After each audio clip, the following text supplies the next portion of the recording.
ओम शांति, ओम शांति, ओम शांति। 2024 की बाबा की साकार वाणी है। मुरली की हेडिंग है, मीठे बच्चे, यह संगम युग उत्तम से उत्तम बनाने का युग है। इसमें ही तुम्हें पतित से पावन दुनिया बनानी है। यह संगम युग ही हमारे लिए उत्तम से उत्तम समय है। इसमें भी हम लोगों को पतित से पावन बनकर पावन दुनिया लायक हम लोग को बनना है और पावन दुनिया बनाना है। आज का प्रश्न है, अंतिम दर्दनाक सीन को देखने के लिए मजबूती किस आधार पर आएगी? उत्तर है, शरीर का भान निकालते जाओ। अंतिम सीन बहुत कड़ी है। बाप बच्चों को मजबूत बनाने के लिए और शरीरी बनने का इशारा देते हैं। जैसे बाप इस शरीर से अलग हो तुम्हें सिखलाते हैं, ऐसे तुम बच्चे भी अपने को शरीर से अलग समझो और शरीरी बनने का अभ्यास करो। बुद्धि में रहे, अब घर जाना है। बाबा यहाँ कह रहे हैं, हम लोग को ज़्यादा से ज़्यादा देही अभिमानी स्थिति का अभ्यास करना है। सदा अपने को आत्मा समझना है। इस शरीर के भान में हमें नहीं रहना है कि मैं ये हूँ। अपना जो हम लोग का नाम है, जो हम लोग समझ रहे हैं खुद को, वो नहीं देखना है। बस सिर्फ अपने को आत्मा समझना है, अपना पाठ बजाते हुए उसके बाद अशरीरी अवस्था का अनुभव करना है। जितना हम इस अवस्था का अनुभव करेंगे उतना अंतिम जो समय होगा वो बहुत विकराल होने वाला है। इसलिए बाबा हम लोग को अभ्यास करा रहे हैं कि ज़्यादा से ज़्यादा हम लोग को अपने को आत्मा समझना है और शरीरी स्थिति का अभ्यास करना है। सदा ये याद रखना है कि अब हम लोग को घर जाना है। ओम शांति। मीठे मीठे रूहानी बच्चे हैं तो जिस्म के साथ, बाप भी अभी जिस्म के साथ है। इस घोड़े व गाड़ी पर सवार है और बच्चों को क्या सिखलाते हैं? जीते जी मरना कैसे होता है, कोई यह सिखला ना सके सिवाय बाप के। बाप का परिचय सब बच्चों को मिला है। वह ज्ञान सागर पतित पावन है। ज्ञान से ही तुम पतित से पावन बनते हो और पावन दुनिया भी बनानी है। इस पतित दुनिया का ड्रामा प्लान अनुसार विनाश होना है। सिर्फ जो बाप को पहचानते हैं और ब्राह्मण भी बनते हैं वही फिर पावन दुनिया में आकर राज्य करते हैं। यहाँ बाबा कह रहे हैं कि बाप भी अभी जिस्म के साथ है, इस घोड़े व गाड़ी पर सवार है और बच्चों को क्या सिखलाते हैं? बाबा भी कह रहे हैं कि बाबा भी अभी इस ब्रह्मा बाबा के शरीर का सहारा लेकर हम लोग को ज्ञान दे रहे हैं। ब्रह्मा बाबा के शरीर में आके हम लोग को ज्ञान दे रहे हैं। इस घोड़े पर गाड़ी पर सवार होकर उनके शरीर के लिए बोल रहे हैं, आकर हमें ज्ञान दे रहे हैं। ये ज्ञान दे रहे हैं कि हम लोग को जीते जी मरना कैसे है, कैसे हम लोग अपने देह का भान खत्म करके और अपने को हम लोग को आत्मा समझना है। यह बाबा बता रहे हैं। यह ज्ञान और हम लोग को कोई नहीं दे सकता है सिवाय बाबा के। जो हम बच्चे जो बाबा को पहचानते हैं, बाबा को पहचान गए हैं और जो ब्राह्मण बने हैं, वही हम लोग आके सिर्फ पावन दुनिया का निर्माण करेंगे और पावन दुनिया में आकर राज्य करेंगे। सतयुग में जाके हम लोग राज्य करेंगे। पवित्र बनने के लिए ब्राह्मण भी जरूर बनना है। यह संगम युग है ही पुरुषोत्तम अर्थात उत्तम से उत्तम पुरुष बनने का युग। कहेंगे उत्तम तो बहुत साधु संत महात्मा वजीर अमीर प्रेसिडेंट आदि हैं, परंतु नहीं, यह कलयुगी भ्रष्टाचारी दुनिया पुरानी दुनिया है। पतित दुनिया में पावन एक भी नहीं है। अर्थात इस कलयुग की दुनिया में कोई भी कैसा भी साधु महात्मा संत है, वो कोई भी पावन नहीं है। पावन सिर्फ एक बाबा है।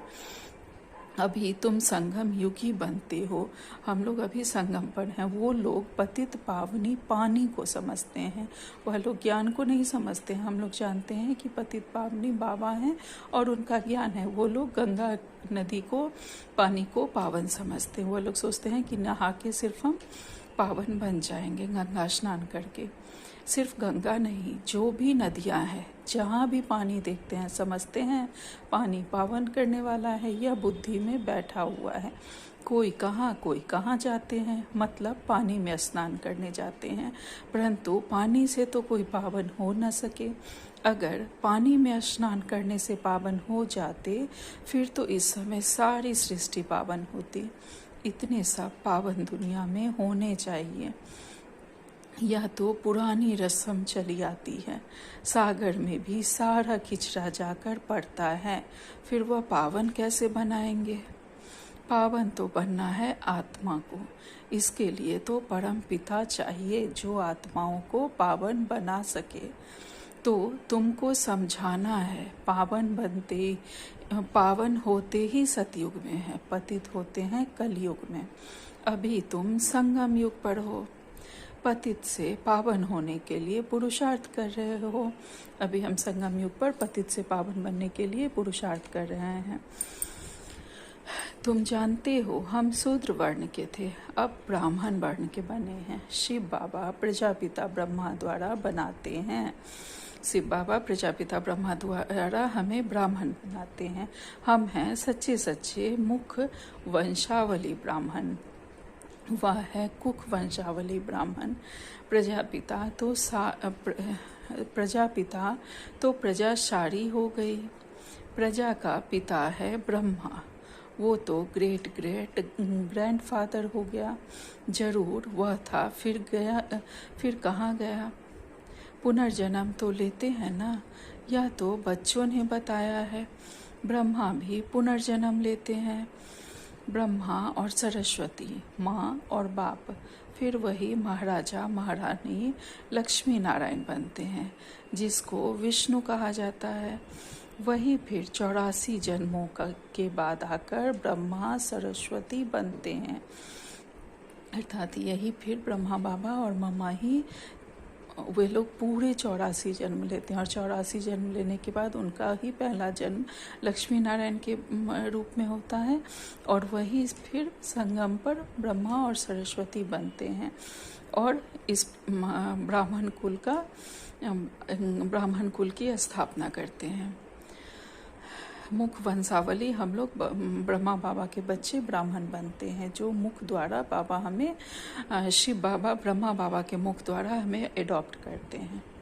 आगे कहते हैं बाबा, यह राज तो समझाया है, कहते भी हैं जगत अम्बा तो सारे जगत की माँ हो गई। लौकिक माँ तो हर एक की अपने अपने घर में बैठी है, परंतु जगत अम्बा को कोई जानते ही नहीं। ऐसे ही अंधश्रद्धा से कह देते हैं, जानते कोई को भी नहीं। किसकी पूजा करते हैं, उनके ऑक्यूपेशन को नहीं जानते।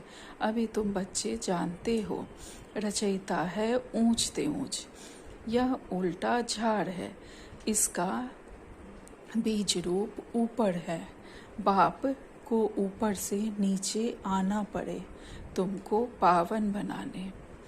अर्थात बाबा ही बीज रूप हैं जो इस झाड़ के ऊपर हैं। झाड़ में हम बच्चे हैं, और जो सभी धर्म वाले हैं वो इस झाड़ की डालियाँ हैं, और बाबा सबसे ऊपर बीज रूप में है। बाबा को ही हमें पावन बनाने के लिए नीचे आना पड़ता है।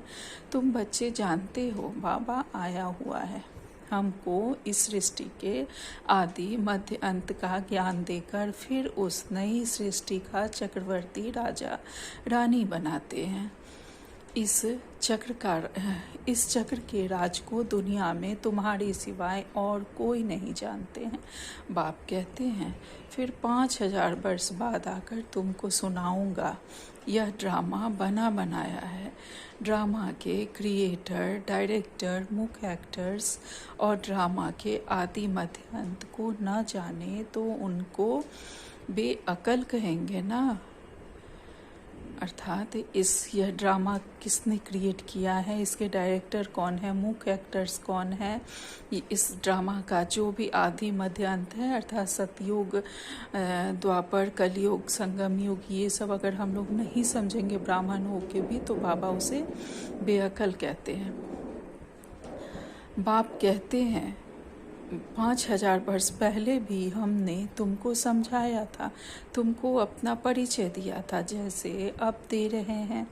तुमको पवित्र भी बनाया था जैसे अब बना रहा हूँ। अपने को आत्मा समझ बाप को याद करो, वही सर्वशक्तिवान पतित पावन है। गायन भी है अंतकाल जो फलाना सिमरे वलवल, अर्थात घड़ी घड़ी ऐसी योनि में जाए। अब इस समय तुम जन्म लेते हो, परंतु सूकर कुकर कुत्ते बिल्ली नहीं बनते हो।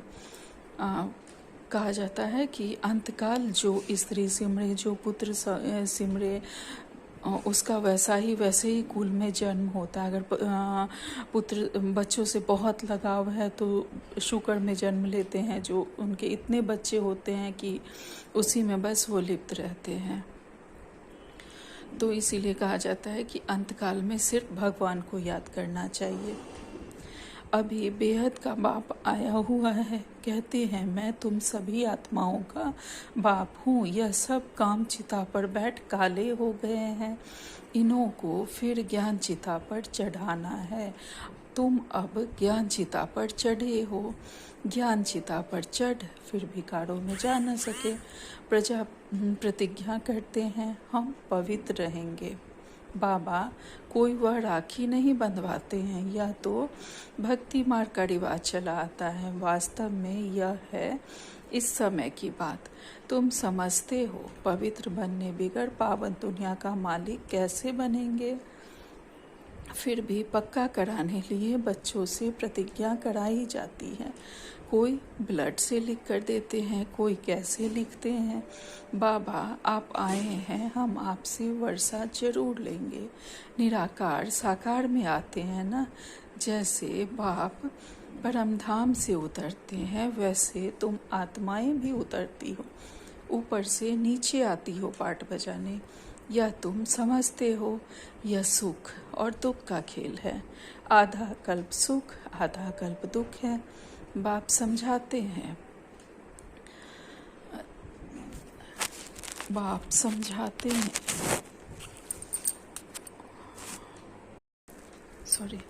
बाप ओम शांति। बाबा समझाते हैं 3/4 से भी तुम जास्ती सुख भोगते हो। आधा कल्प के बाद भी तुम धनवान थे, कितने बड़े मंदिर आदि बनवाते हैं। दुख तो पीछे होता है जब बिल्कुल तमो प्रधान भक्ति बन जाती है। बाप ने समझाया है तुम पहले अव्यभिचारी भक्त थे, सिर्फ एक की भक्ति करते थे। जो बाप तुमको देवता बनाते हैं, सुख धाम ले जाते हैं, उनकी ही तुम पूजा करते थे। फिर बाद में व्यभिचारी भक्ति शुरू होती है। अर्थात बाबा कहते हैं कि हम लोगों ने बहुत ज़्यादा समय सुख भोगा है, हम लोग बहुत सुखी रहे हैं, तभी अब हम लोग को दुख भोगना। अगर हम लोग दुखी हैं, कुछ ऐसी बातें आती है तो हम लोग सुखी भी उतने ही रहे हैं। आधा कल्प के बाद भी हम लोग धनवान ही थे और हम लोग व्यभिचारी भक्ति करते थे।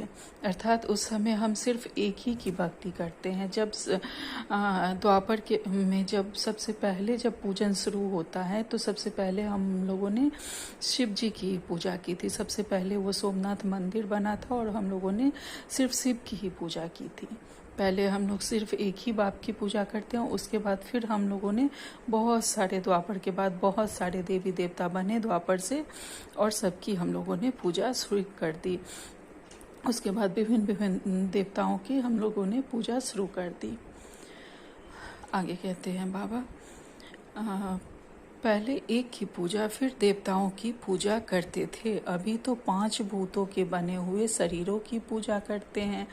यहाँ बाबा साधु महात्मा के बारे में बोल रहे हैं, उन्हें भी हम लोग देवताओं के समान पूजन करने लगे हैं। चैतन्य की भी तो जड़ की भी पूजा करते हैं, जो मूर्ति है उनकी भी पूजा करते हैं, जो जीवित साधु महात्मा हैं उनकी भी अब हम पूजा करने लगे हैं। 5 तत्वों के बने हुए शरीर को देवताओं से भी ऊंच समझते हैं। देवताओं को तो सिर्फ ब्राह्मण हाथ लगाते हैं। तुम्हारे तो ढेर के ढेर गुरु लोग हैं, यह बाप बैठ बताते हैं, यह दादा भी कहते हैं। हमने भी सब कुछ किया, भिन्न भिन्न हठ योग आदि कान नाक मोड़ना आदि सब कुछ किया। आखिरीन सब कुछ छोड़ देना पड़ा। अर्थात ब्रह्मा बाबा ने भी बहुत गुरु किए थे, उनके 12 गुरु थे, उन्होंने भी बहुत तरह के हठ योग किए, नाक पकड़ के कान पकड़ मोड़ के पूजा करना आदि सब कुछ किए, हर तरह के उन्होंने योग किया। अंत में जब उन्हें भगवान मिले तो उन्होंने सब कुछ छोड़ दिया। आगे कहते हैं बाबा, वह धंधा करे या यह धंधा करे, पिन की सुस्ती आती रहती है, तंग हो जाता था। प्राणायाम आदि सीखने में बड़ी तकलीफ होती है। आधा कल भक्ति मार्ग में थे, अभी मालूम पड़ता है। बाप बिल्कुल एक्यूरेट बताते हैं। वह कहते हैं भक्ति परंपरा से चली आती है। अब सतयुग में भक्ति कहाँ से आई, मनुष्य बिल्कुल समझते नहीं, मूढ़ बुद्धि है ना। सतयुग में तो ऐसे नहीं कहेंगे। बाप कहते हैं मैं हर 5000 वर्ष बाद आता हूँ, शरीर भी उनका लेता हूँ जो अपने जन्मों को नहीं जानते हैं। यही नंबर 1 जो सुंदर था वही अब श्याम बन गया है। आत्मा भिन्न भिन्न शरीर धारण करती है, तो बाप कहते हैं जिसमें मैं प्रवेश करता हूँ उसमें अभी बैठा हूँ। क्या सिखलाने, जीते जी मरना।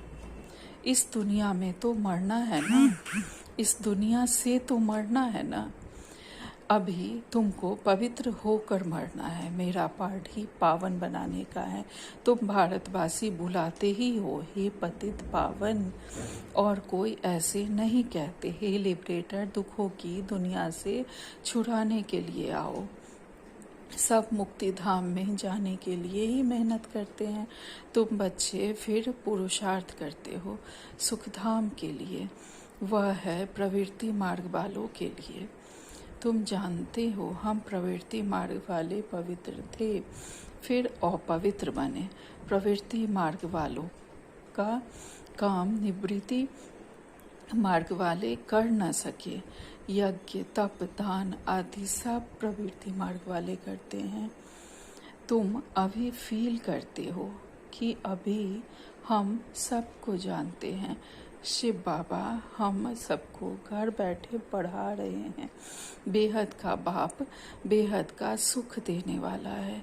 उनसे तुम बहुत समय बाद मिलते हो तो प्रेम के आंसू आते हैं। बाबा कहने से ही रोमांच खड़े हो जाते हैं। ओहो, बाबा आया है, हम बच्चों की सर्विस में। बाबा हमको इस पढ़ाई से गुलगुल बनाकर ले जाते हैं। इस गंदी छीछी दुनिया से हमको ले जाएंगे अपने साथ।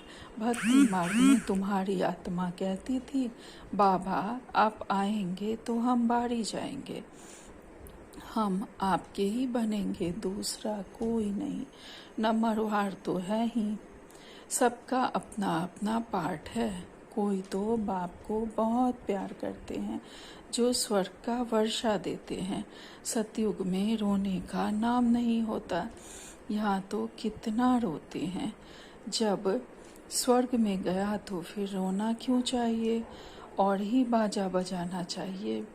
वहाँ तो बाजा बजाते हैं, खुशी से शरीर छोड़ देते हैं। यह रस्म भी शुरू यहाँ से होती है। यहाँ तुम कहेंगे हमको अपने घर जाना है, वहाँ तो समझते हो पुनर्जन्म लेना है, तो बाप सब बातें समझा देते हैं। यहाँ बाबा कहते हैं कि अगर किसी ने शरीर छोड़ा तो फिर इसमें हम कहते हैं कि फलाना स्वर्ग सिधार गया, तो फिर इसमें रोने की बात क्या है। इसमें तो और खुश होना चाहिए ना, बाजा बजाना चाहिए कि हाँ वो स्वर्ग में गया है। लेकिन यहाँ ऐसा नहीं होता है, सब रोते रहते हैं। और सतयुग के बारे में बाबा बता रहे हैं कि सतयुग में खुशी से शरीर छोड़ते हैं, क्योंकि जानते हैं कि हमारा फिर से पुनर्जन्म होने वाला है। आगे बाबा कहते हैं भ्रमरी का मिसाल भी तुम्हारा है, तुम ब्राह्मणिया हो। विष्ठा के कीड़ों को तुम भू भू करती हो। तुमको तो बाप कहते हैं इस शरीर को भी छोड़ देना है, जीते जी मरना है।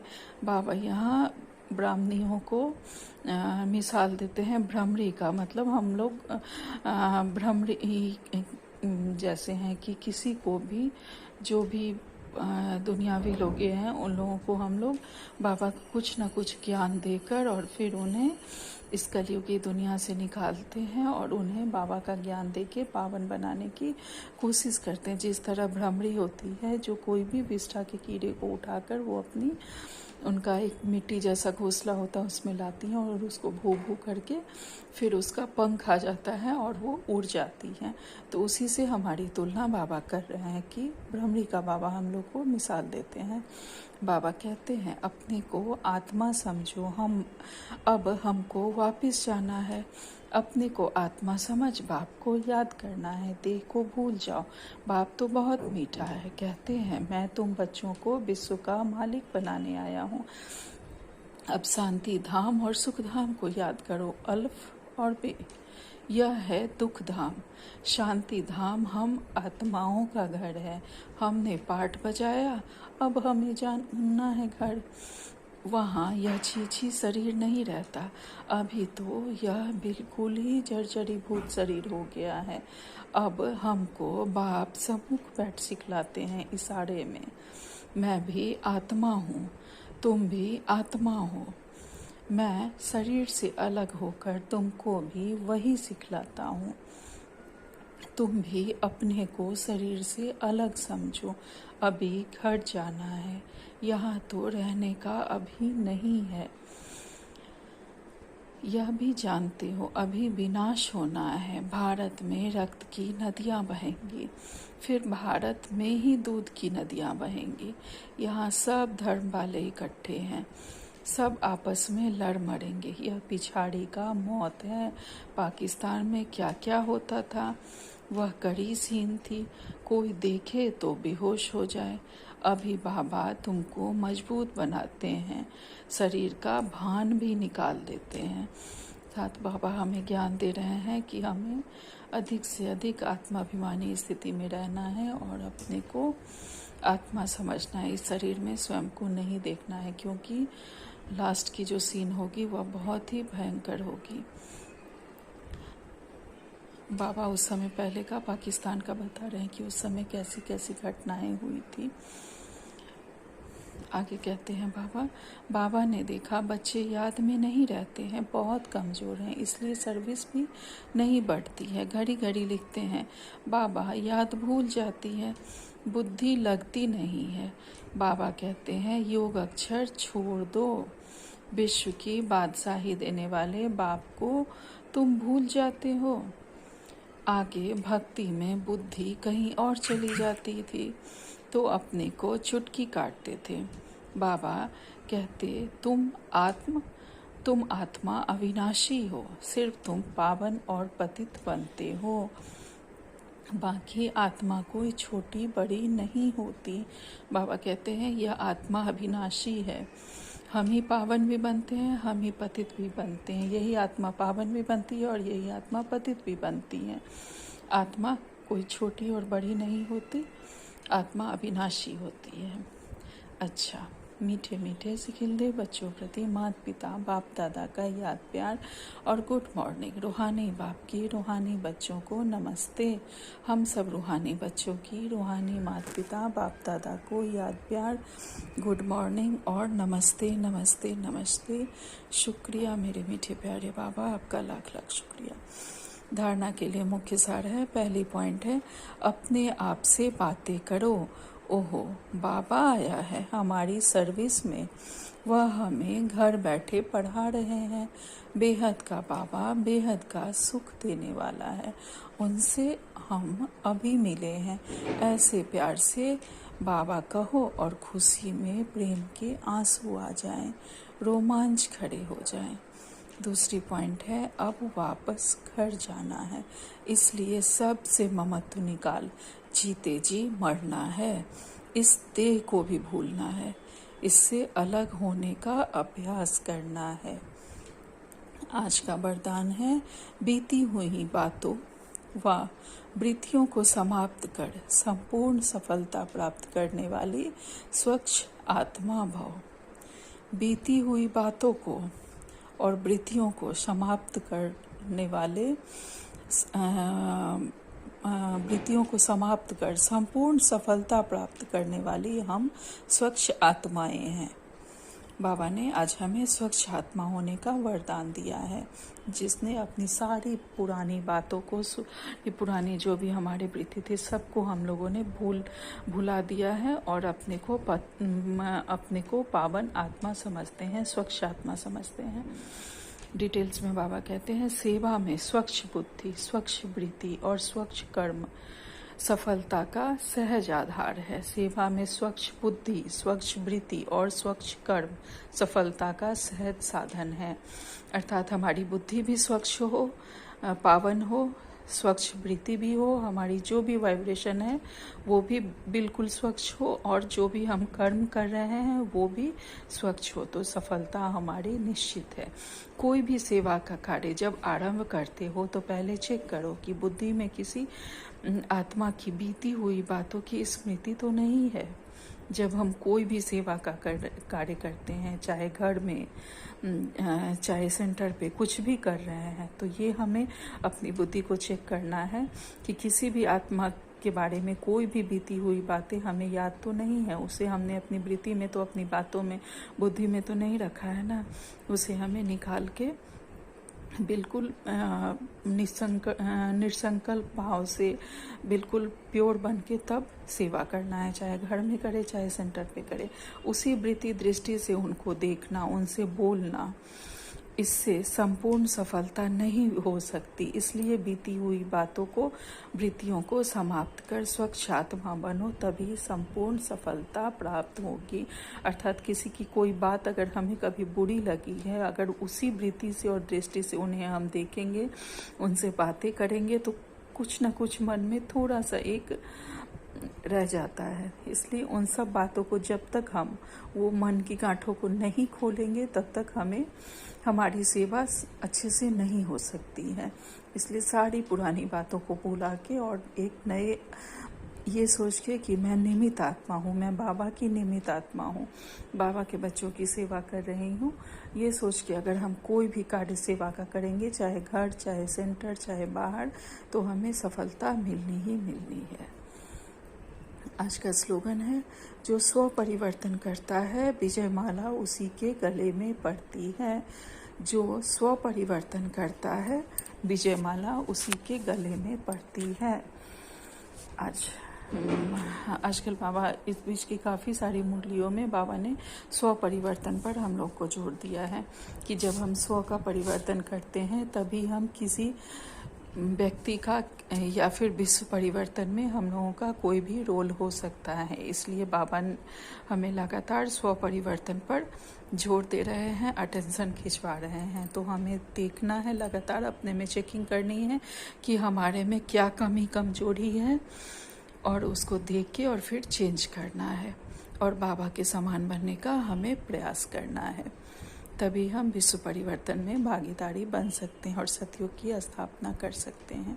आज का अव्यक्त सारे हैं, यदि आपको कभी कोई का विचार स्पष्ट नहीं लगता है तो वो भी ना कभी नहीं करनी चाहिए। अगर हमें किसी का विचार स्पष्ट नहीं लग रहा है, तब भी फट से ना नहीं कह देना चाहिए। सदैव हाँ जी शब्द निकलना चाहिए। समय को देखकर इशारा दे सकते हो। अगर उसी समय न कहकर कट करेंगे तो संस्कार टकराएंगे। इसलिए हाँ जी कर धरनी बनाओ, फिर समय देख इशारा दो। यही विधि है संस्कार मिलन करने की। अर्थात किसी ने कुछ कहा तो हमें फट से किसी में ना शब्द नहीं कर देना है। अगर वो बातें हमें उचित नहीं लग रही हैं तो भी हम लोग को तुरंत में ना शब्द नहीं कर देना है। फिर बाद में देखिए, अगर समय हमें ठीक लग रहा है, कोई समय उचित जान पड़ता है, तो हमें बताना है कि ये बातें ठीक नहीं है, ये ऐसे नहीं ऐसे होने चाहिए। लेकिन हमेशा हमें हाँ जी शब्द का पर अटेंशन रखना है, तभी हम लोग संस्कार मिलन करके चल सकते हैं। अच्छा, ओम शांति, ओम शांति, ओम शांति।